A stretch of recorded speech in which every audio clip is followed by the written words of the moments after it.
Hello everybody, it's me, Cold Chocolate, signing in for another episode. And here we have, I believe it's part 4 of our JavaScript tutorial. And we are going to look into the multidimensional arrays. So last time we got into the arrays, that code that it took me for a lot of time to see that I put the equal signs in the wrong part of my statement. But now we're gonna get into the multidimensional arrays. So let's get cracking and see what are those. Okay, so a multidimensional array. Suppose you want to store a company's personal information in an array. You might have data such as names, ages, addresses, and so on.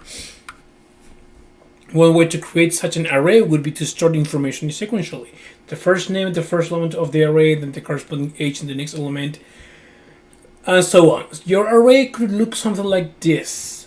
Index data stored, name, the first section, age 1, address 1, then name 2, age 2, address 2, name 3. It's very convoluted, right? Very convoluted. This would work, but there's a neater solution using a multidimensional array. Up to now, you have been using a single dimension arrays. In these arrays, each element is specified by just one index, that is, one dimension. So taking the preceding example, you can see name 1 is at index 0, age 1 is at index 1, and so on. A multidimensional array is one with 2 or more indexes for each element. For example, this is how your personal array could look as a 2-dimensional array. Okay, it looks way better. So try it out. Let's try it out, shall we? So we are in, oh my goodness, chapter 2. We're in chapter 2. So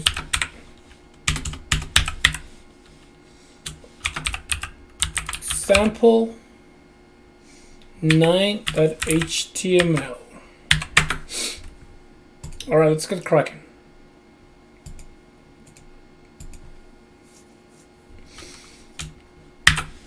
Duck type HTML. Oh my goodness, HTML. What's going on? Duck type.html. Then we are in HTML. We are in the head. Title, chapter 2, sample 9. We are here again for the body and the script right here. So we start with a variable personal, it's equal an array. We initialize the array, and we're in personal array 0, so the first section of the array, right there. Personal 0, comma. Oh no, there's no comma. Huh. Okay. This equals to name 0. Personal 0, age 0, personal 0. Oh, and this one is 1. There we go. Okay. And then address 0. Then we're gonna do the same thing, but this case we're gonna start with the personal 1. So this time it's gonna be, for the sake of simplicity, we are going to just copy and paste this. It's gonna be very easy. It's gonna be 10 1 1 1 2. I'm gonna name it name1 h1 and address 1. We're gonna do this. I'm gonna do the same thing. Address 1. I'm gonna do the same thing. Personal 2. Gosh. It's gonna be 202122. Name 2, h2, and address 2. Now we're gonna be here in document write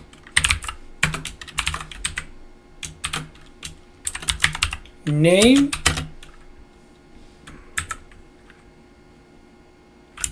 plus personal 1 and 0 plus break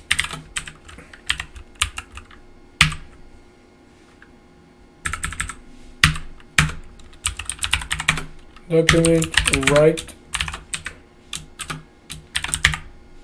h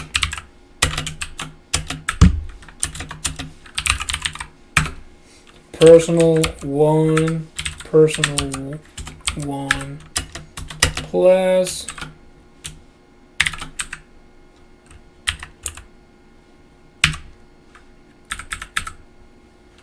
break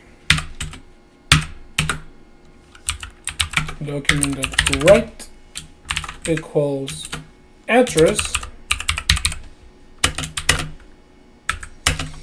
plus personal 1 2 plus breakpoint.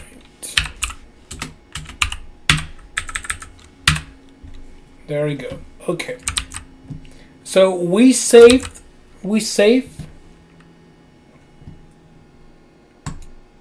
We're going to our folder. So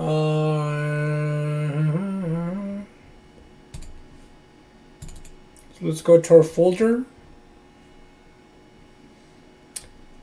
Beginning JavaScript right here, and we are going to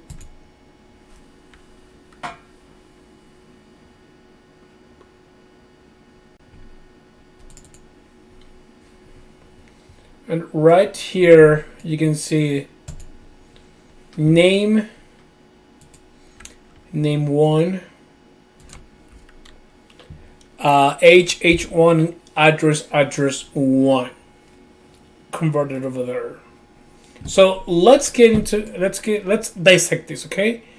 The first thing to do in this script block is declare a variable which is personal and tell JavaScript that you want it to be a new array. Var personal as an array, assigned as an array. Then you do something new. You tell JavaScript you want index 0 of the personal array, that is the element personal 0, to be another new array. Personal 0 is equals to array. So what's going on? Well, the truth is that JavaScript doesn't actually support multidimensional arrays, only single ones. However, JavaScript enables you to fake multidimensional arrays by creating an array inside another array. So what the preceding line is doing is creating a new array inside the element with index 0 of your personal array. In the next 3 lines, you put a value into the newly created personal array. JavaScript makes it easy to do this. You just state the name of the array, personal, followed by another index in square brackets. The first index 0 belongs to the personal array. The second index belongs to the personal 0 array. Okay. After the lines of code, your array looks like this: 0, name 0. Okay, the numbers at the top at the moment, just 0 refer to the personal array, of course. Okay.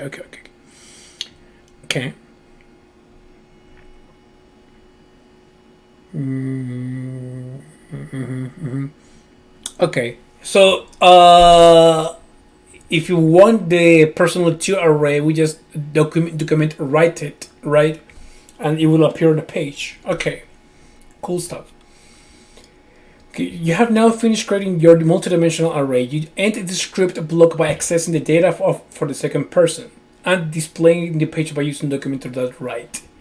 As you can see, accessing the data is very much the same as storing it. You can use the multidimensional array anywhere you would use a normal variable or single dimension array. Try changing the document write commands so that they display the first person's details. The code would look like this. Okay, it's possible to create multi-dimensional arrays of 3, 4, or even 100 dimensions, but things can start to get very confusing, and you will find that you rarely, if ever, need more than 2-dimension arrays. To give you an idea, here's how to declare and access a 5-dimensional array. Oh, okay, so basically you just have to hard-code it. Okay, okay, summary. Okay. In this chapter, you have built up knowledge of the fundamentals of JavaScript. Yeah, we actually wrote a lot in this chapter. You can see here, where the hell is my... we create 9 freaking... how you call it? Exercises, but they were pretty lengthy, actually. But now we already stepped into the next chapter. I need to rewrite that, how you call it. There's some exercises here, didn't know that. Okay, so there's some exercises here. We can do this in another time. I'm not gonna, how you call it, break my head with this. We're gonna jump into the next chapter. But good to know that we have exercises here to explore more of these. So, decisions and loops. What you will learn in this chapter. Okay, so this is the 3rd chapter, guys. Decisions and loops. So what we are doing in Python is basically what we're doing here in JavaScript. It's actually pretty good that they are like comparing each other. So we're gonna do if statements. Yeah, exactly. Making decisions with the if, else, and the switch statements. Oh, switches. Okay, we haven't done that in Python yet. Okay. You can find also the code over here as well. I would like to make the code myself to do it so I can understand it better. How will decision making help you in creating websites? In the preceding chapter, you wrote some code that converted temperature in degrees Fahrenheit to centigrade. You obtained the degrees Fahrenheit from the user using the prompt function. This worked fine if the user entered a valid number, such as 50. If, however, the user entered something invalid for the Fahrenheit temperature, such as the string AA, you would find that your code no longer works as expected. Now, if you had some decision-making capabilities in your program, you could check to see if what the user has entered is valid. If it is, you can do the calculation. And if it isn't, you can tell the user why and ask him to enter a valid number. Okay. So we already know this about the if, so let's get into the, same thing, operators, yes, we all know that.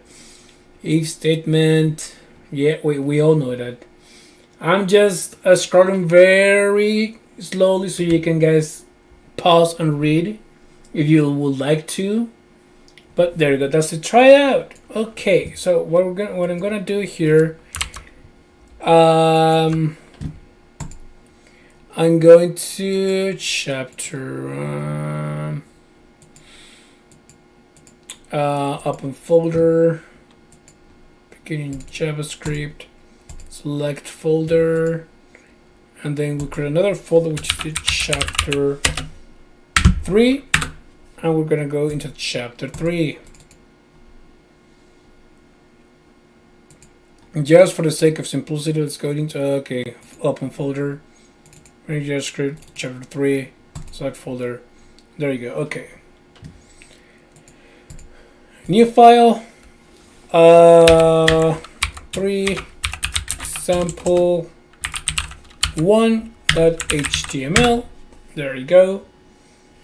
We created doc type. Create the HTML language in We create the head, we create the title, which is chapter 3, example number 1. We create the body, and we create the script. There we go. So we have here variable the Fahrenheit equals parse integer. We prompt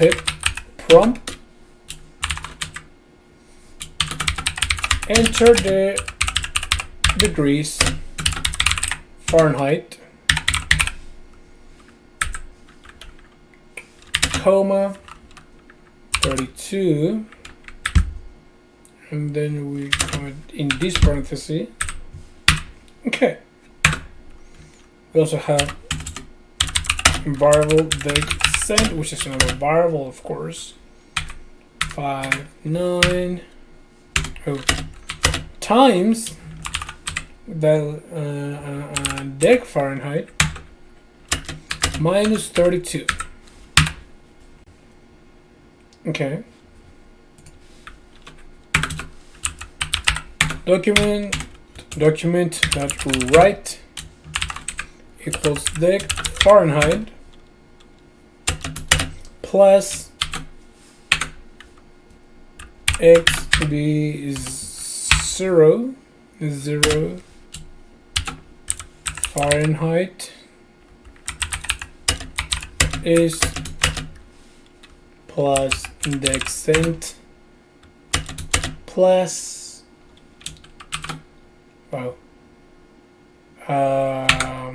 xv0 centigrade break line or line break. Okay, here is the important part. If the cent is equals to 100, we create a document that write that is the boiling point of water. Okay. All right. Don't worry about the curly braces here, because it's just one statement line inside the if statement. So the if JavaScript will just know that that thing is inside this statement. Don't worry about it. So what we're gonna do here is go into our folder, begin JavaScript chapter 3, and we're gonna click on it. Where is my? Hold on a minute. There we go. Drag it. So enter the degrees Fahrenheit. It's gonna be 35. Okay. And what we want to do is 32. It says 0 centigrade. Okay. What else? What we want to do also is 212. That is the boiling point of water. It's at 212 Fahrenheit. Yippee! Okay. So okay.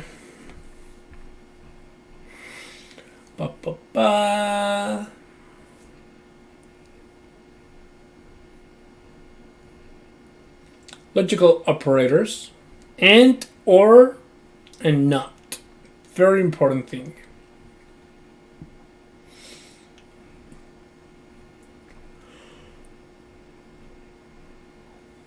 Left hand side, right hand side results. Okay. Multiple conditions inside an if statement. Multiple conditions inside an if statement. The previous section started by asking how you would use the condition is deg Fahrenheit greater than 0 but less than 100. One way of doing this would be to use two if statements, one nested inside another. Nest simply means that there's an outer if statement, and inside this is an inner if statement. If the condition for the outer if statement is true, then and only then you will nested inner if statement's condition be tested. Using nested if statement, your code will be if the extent is is less than 100 curly braces.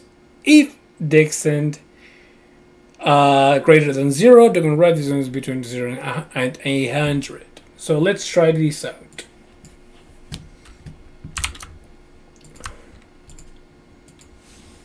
Chapter 3, sample 2.html.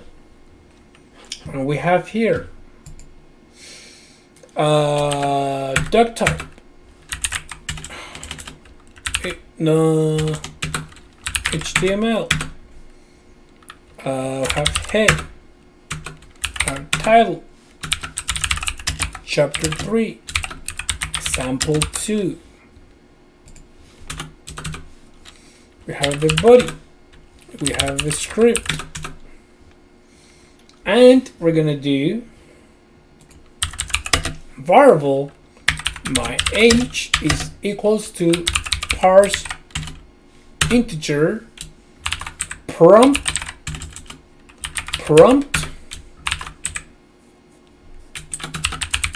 enter your age 30. Okay, if my age is greater or equal than 0 and my age is less or equals than 10, then document that write my age is between 0 and 10, and we break the line right there.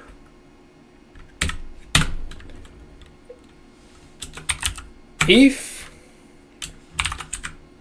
my age, if, wait a minute,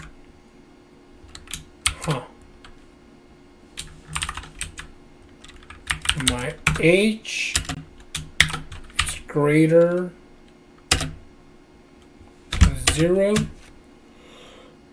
and my age, excuse me, it's kind of late today, 10, then document that write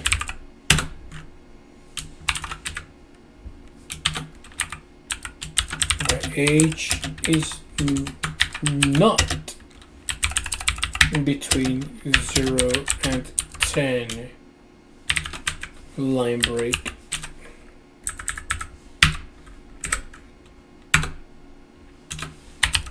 If my age is greater or equal than 80, or my age is less or equal than 10, then document that write my age is 80 or above, or 10 or below. We break the line right there. Hold up, we still keep going. I believe this is the last one. Yes. If my age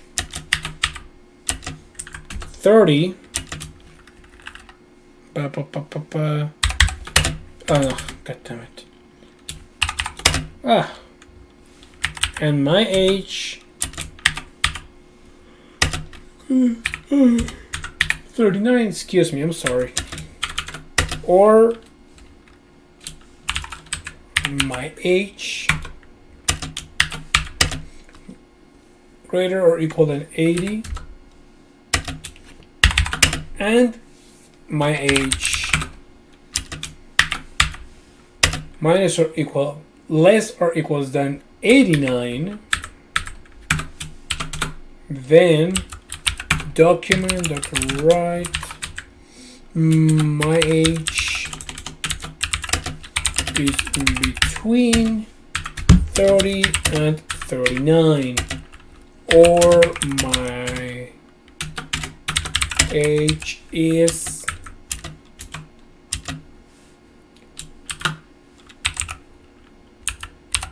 between 80 and 89. We save, we go to our folder.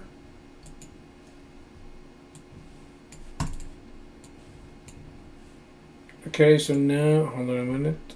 I'm gonna make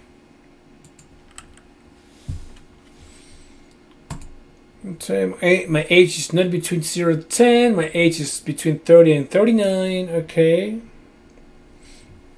So let's break it down. The script block starts by defining the variable my age and initializing it to the value entered by the user in the prompt box and converted it to a number. Var my age equals to parse integer prompt, enter your age 30 to 10. After this are 4 if statements, each using multiple conditions. You look at each in detail in turn. The easiest way to work out what multiple conditions are doing is to split them up into smaller pieces and then evaluate the combined results. In this example, you have entered the value 30, which has been stored in the variable my age.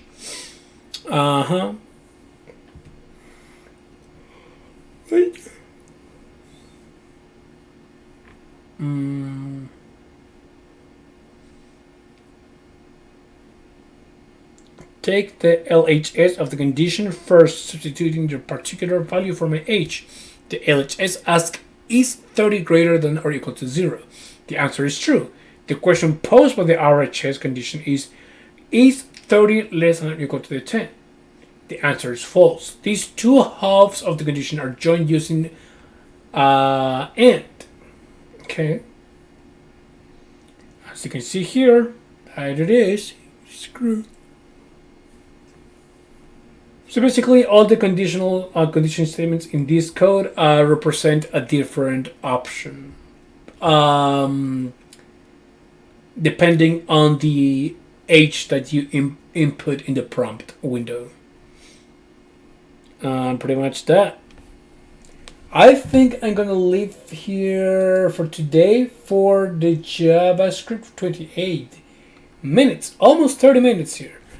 Thank you very much, guys. I promise you next part of JavaScript is gonna be an hour long. I'm trying to see if I can make like longer courses for Python and JavaScript, and because I think it's better for you guys to have actually a full-blown hour experience of reading the book and learning from the book. So thank you very much, guys. See you next time. It's 12:30. It's midnight here. I'm still kind of like